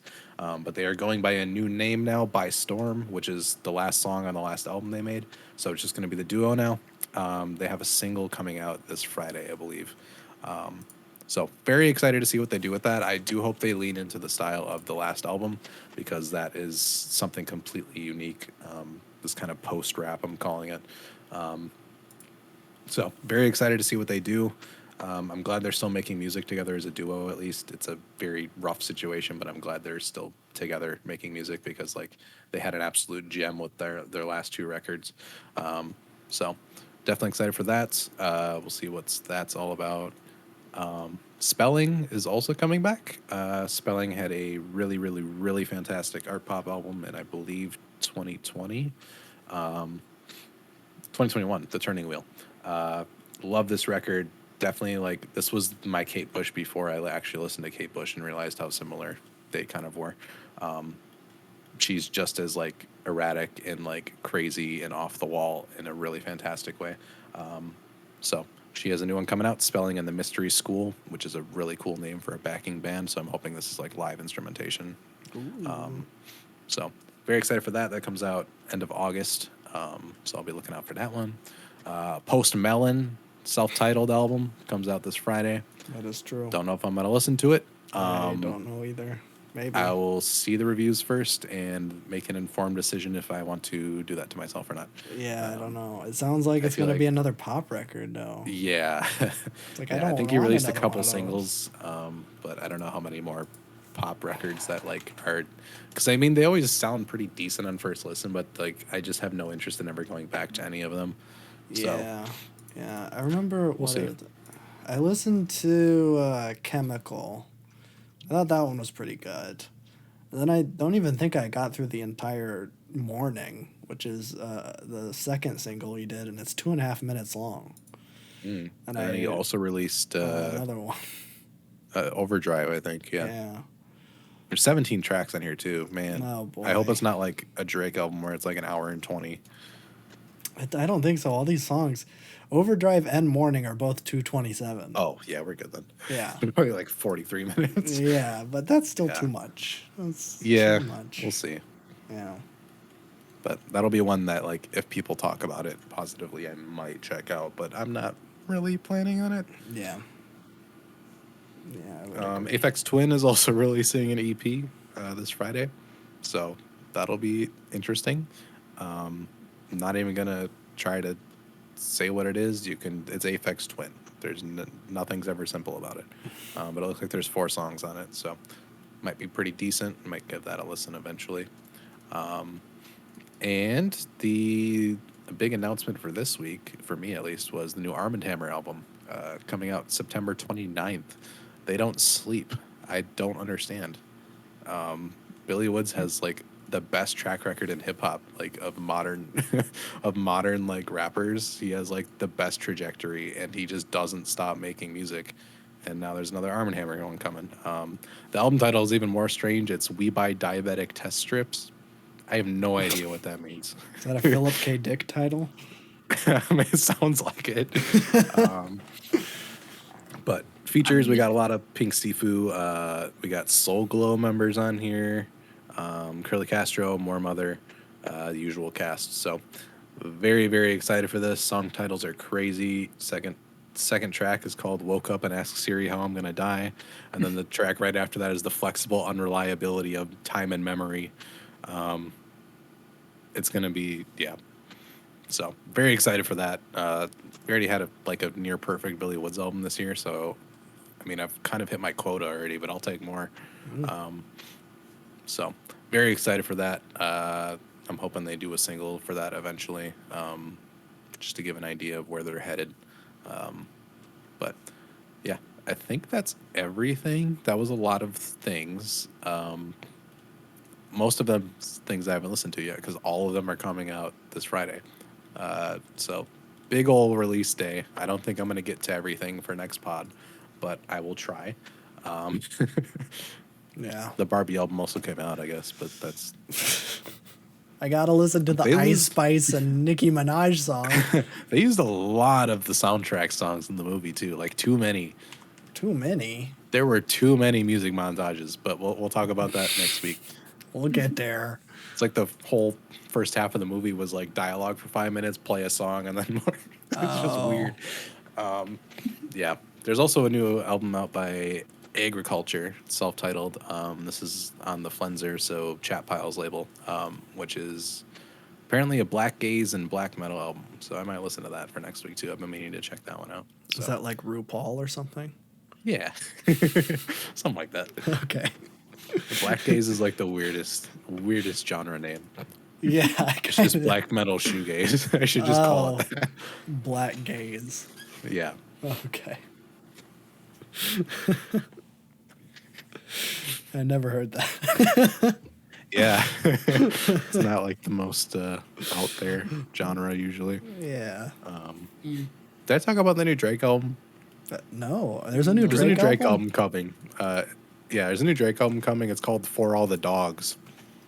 Awesome. That's all I'm going to say about that. For all the dogs. I think he was like, I think there's a picture of him where he was like leaving a hotel and he was wearing like a Doberman mask. I was like, this is weird. Why are you wearing dog masks? I hate Drake. Yeah. Like, you're like 2 masks removed from like that weird like fetish dog mask. Yeah. Yeah. Is it spelled DAWGS? No. Just dogs like regular, which is even weirder, honestly. Yeah, I was like, oh no, he's spelling it DAWGS, and now I'm just confused. Yeah, maybe he's partnering with like, PetSmart or something. Who knows? PETA.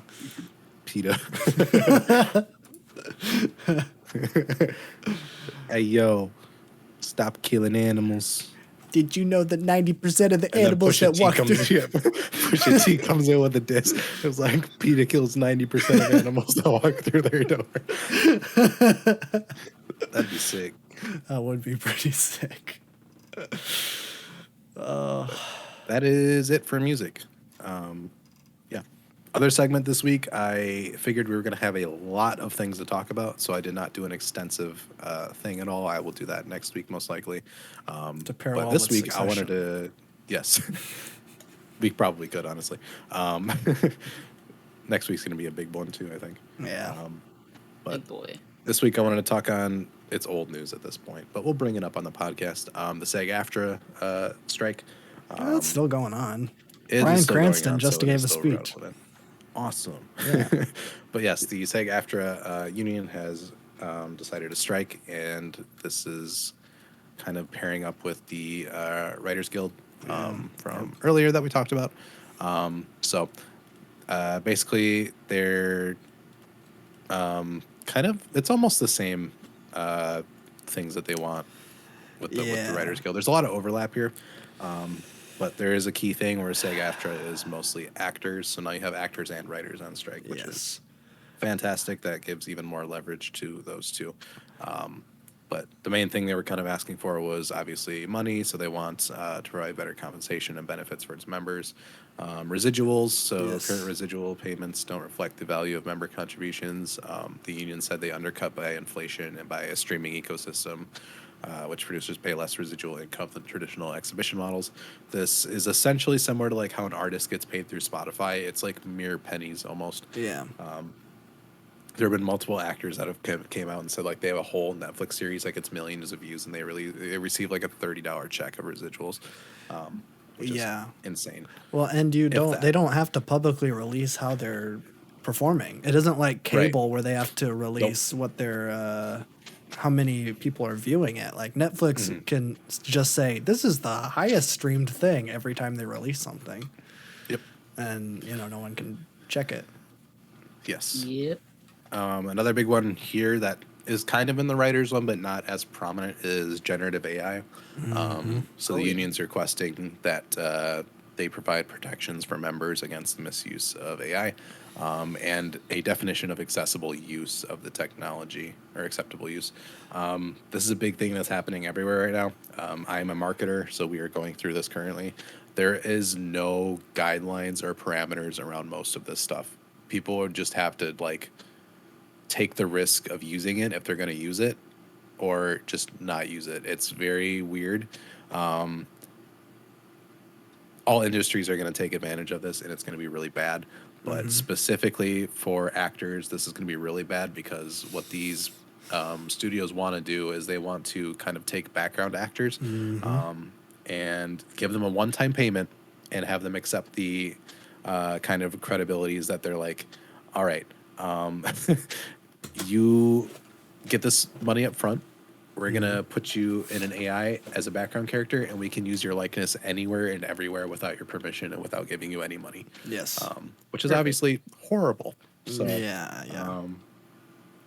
so they're going to try to get parameters around misuse and get like a definition of accessible use, because there are uses where generative AI will be helpful, but oftentimes like I mean, we're going through this obviously in my line of work.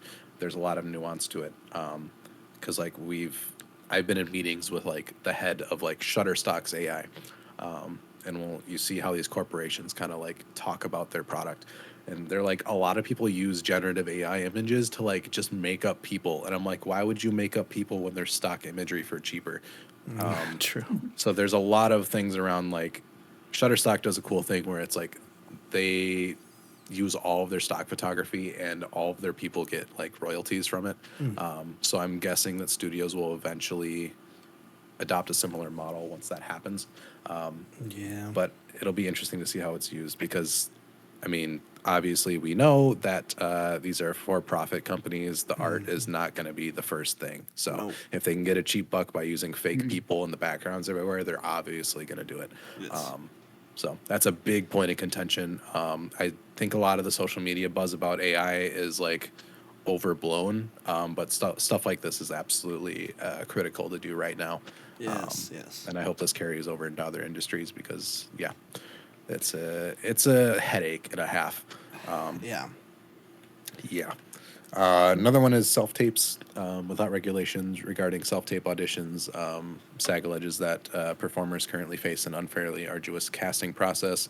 They say the shift to burdensome and unreasonably demanding self-taped auditions mean that our members are working harder than ever, forced to take on audition costs that have been the responsibility of casting and production. This leads on to where everything is kind of getting outsourced now, because it cuts costs for companies. So they're trying to like hone in a little bit more on that as well. So a couple like guidelines, just if people are not familiar with how these things kind of function and work. So every SAG-AFTRA member must strike. All the members are required to stop working for struck companies and begin picketing. During a writer's strike, productions with finished scripts can continue. like if you had a script written before the writer's strike was done, I mean, you can technically continue production on that, but with an actor's strike, that forces all scripted union shoots to shut down, which stops virtually everything. Yeah. Which is fantastic. The cool thing about having these two unions that are like incredibly powerful is you literally can put it in like a roaring halt to entire productions, just like that. It's kind of the same thing with the UPS thing that was going on. If there was a UPS strike, you would lose so much money that the company would have to give in. But yeah, non-members can strike. A strike also impacts actors who haven't gotten their union card yet. Maybe they're like still applying to it or whatever. SAG members won't be working, and producers and production companies will likely try to hire performers who aren't in the union. Yep. But if you're in the situation, it's very important to kind of consider the implications of this. So you can land a gig with a major studio during this time. But non-union actors that do cross a picket line, you will probably not get in a union, which means your pay will be awful. You probably won't get health insurance. You won't have a lot of protections.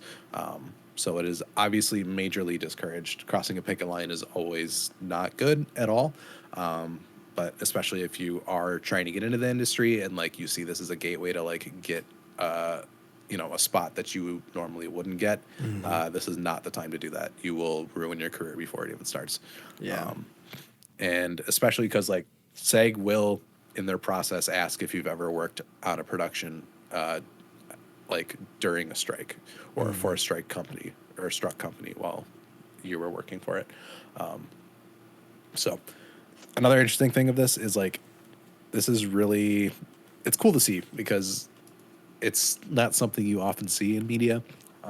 So, I mean, media and CEOs will kind of try to spin this and say that demands aren't reasonable, particularly because a lot of big name celebrities are part of SAG-AFTRA. So you have a lot of actors that are like gigantic. And they're like, oh, why are they asking for more money? They're so rich. Yeah. But it's important to note that around like 85% of union members for SAG-AFTRA make less than $26K a year. Yeah. And there is a threshold of you need to make at least $26K a year to apply or be applicable for health insurance. So a lot of these people don't have health insurance either. Right.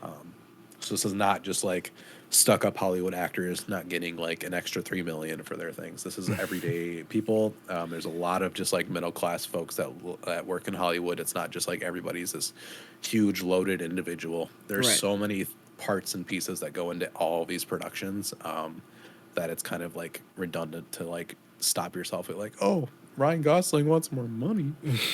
That's not reasonable. Well, not quite. Not quite. No. And it seems like the main kind of thing here is for those background actors. Absolutely. People who get like one line in a sitcom and I mean, it's pretty tough. And I have been seeing it's been cool to see like a bunch of big name actors come in and try to support these people trying to get into the industry. Like I saw Jessica Chastain posted something about it. Giancarlo Esposito, Bryan Cranston today. I know I said about it, but he just made a whole speech just railing on Bob Iger. So that's pretty cool. I like that.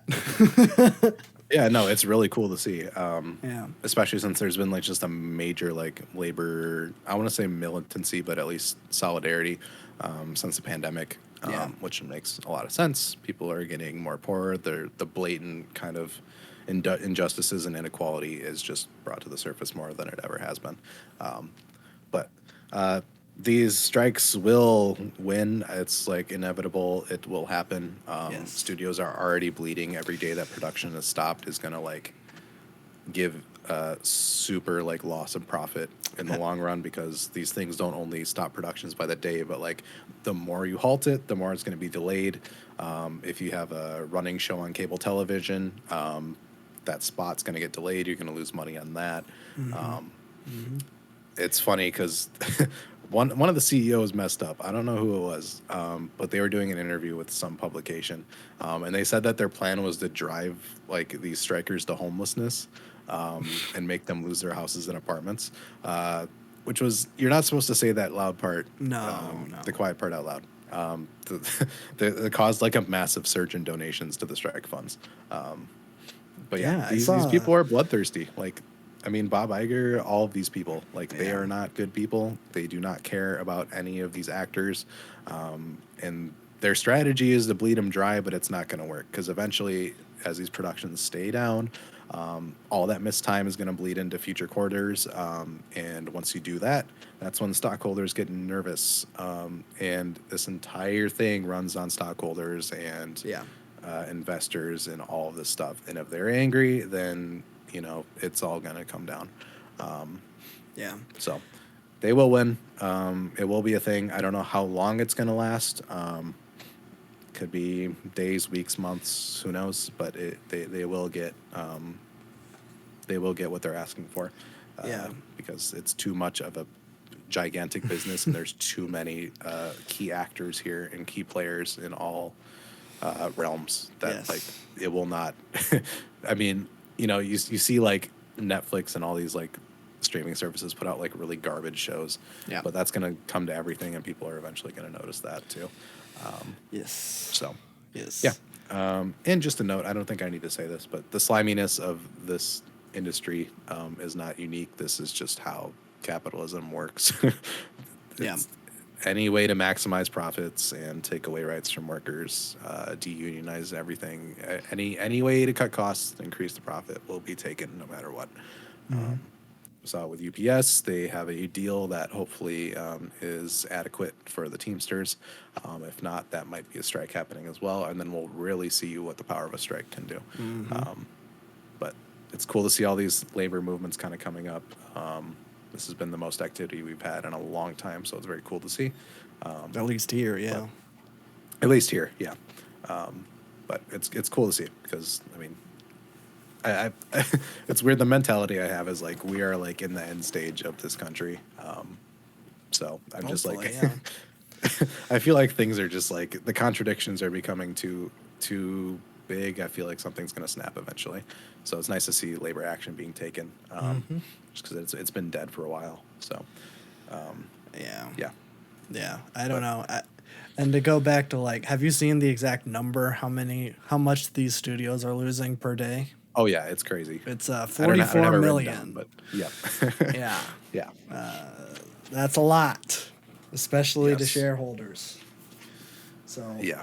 yeah, I don't think now that the SAG is involved, I don't see it lasting. Oh yeah. I don't think long. I don't think it'll make it to the end of the year. I think there will be some kind of Yeah. deal made. But yeah, I don't know how much I'll talk Hopefully, yeah. about it in the future weeks unless a big development happens. But people like Adam Conover are great resources Oh yeah. to provide constant updates because he's been doing fantastic content and just informing everybody as these things have been going on. So very cool to see. Just wanted to touch on that this week. So yeah, next week I'll try to do advertising. I might break it into little sections just so it's not like very broad. But we'll also have Succession to talk about, which a lot of my stuff will probably leak over into that. That might be kind of fun as a media analysis. Honestly, the Oppenheimer discussion might lead to that too. So we'll see how I'm feeling, how much stuff I have to say about each thing. But it could be kind of nice to take a break and like apply some analysis to media, especially something like Succession, where it's like so interwoven, where it's like, ooh, I could talk about this, this, and this. Yeah. I mean, I could even talk about Barbie for a while. Not like it's any revolutionary concept, but there are things in it that I Sure. enjoyed. But we will see. And I'll have a whole bunch of music to talk about, so next week's going to be another big one. Next week's gonna be big, but it'll be Yeah. good. It'll be a good one. Yeah, especially the Succession discussion. I think is going to be very good. Yes, sir. I've been very impressed. Mm-hmm. Maybe one of the best shows ever. I would say so. It's kind of crazy. I don't know if you watched the little end thing is that HBO does Yeah, I was their shows. watching a couple of those. The one at the very end was kind of interesting, where it was the discussion of when they wanted to stop, where it's like, is this the right time? Yeah. Yeah, I think so. I mean, I don't see them, you know. I'd have to like rewatch the series because I feel like there was such a big gap between 3 and 4 that it took me the first 2 episodes to like Get figure back out what was happening again. all the names. Yeah, it's Yeah. HBO does that thing where there is no There's no like good buffer. recap or anything. They just Yeah. throw you in. And they expect you to remember all the names and what was happening 3 years ago, because it takes so long for them to pump out stuff of this quality. Which, it won't be a problem for The Last of Us, but it will be a problem for Succession. Yes. There's so much that happens in that show. Yeah. It's so packed. Like, I didn't even remember, like I remember that Tom did something at the end of season 3, but Yeah, I don't remember forgot the about details. that until like the 3rd or 4th episode. Yeah. Something. But yeah. Well, we'll talk about that next week. It'll probably be a lengthy discussion. Yeah. I don't know. Well, yeah, we'll talk about that in Barbie. I know I'm gonna watch that movie. I don't know what else I'm gonna do. I might just kind of take it easy. Kind of We'll cover you with Oppenheimer. There we go. Perfect. Yeah. I'm done. I'm done. Sorry, Chris. Sorry. But I didn't like Dunkirk, and I don't care about Tenet, and I don't know. I'm done. I'm done. I don't have a lot of Nolan experience, so we'll see how this one goes. Well, the thing is that I like most of his movies that I've seen. Yeah. Like the Dark Knight trilogy is fantastic. Memento is great. Prestige is pretty good. Interstellar is pretty G-dang epic. Of course. But yeah, I don't know. It's just like I don't care. I just don't care. It's like, oh, Christopher Nolan is releasing a new movie. It's like, oh, it's probably good. It's probably good. I don't want to see it. Yeah. So yeah. I don't know. It's something we want to do. We're buying into the stupid marketing campaign of like, you have to see both so movies. weird. It's like I'll talk about that next week too, because it's a weird phenomenon. And it's one of those things that it's like, I'm pretty sure it's like almost entirely grassroots. We're like, why would a studio think to pair that? Yeah, because it's not even a double feature that people are calling it, because a double feature is like of the same type of movie. Yeah. That's why I'm like, don't see Oppenheimer and Barbie on the same day. You're not going to have a good time. No. And most of those double features are playing Oppenheimer first. Which is not. No. From what I hear about it is that it is incredibly depressing. Yeah. And I mean, obviously about the nuclear bomb and the horrors that follow, like a lot of like legal stuff that happens because of it. And yeah, like you don't want to go into that and then go into Sugar Pop Barbie. Right. So yeah, that's a little bit of a mistake. We'll have a lot to talk about, because I have a lot of aspects to talk about with both of them. So. Well, perfect. Yeah, that'll be good. Yeah. Yeah. I don't know. I'll keep it pretty chill for what I got. I might just go back and rewatch some movies with commentary, because I've kind of been wanting to do that. So Why not? Take a break. Exactly. So it's probably what I'm going to do. Probably not going to have anything to say about that, but I don't know. We'll see. But yeah, next week's looking pretty good. Boy Time Podcast is back, baby. So exciting stuff. But yeah. Bye.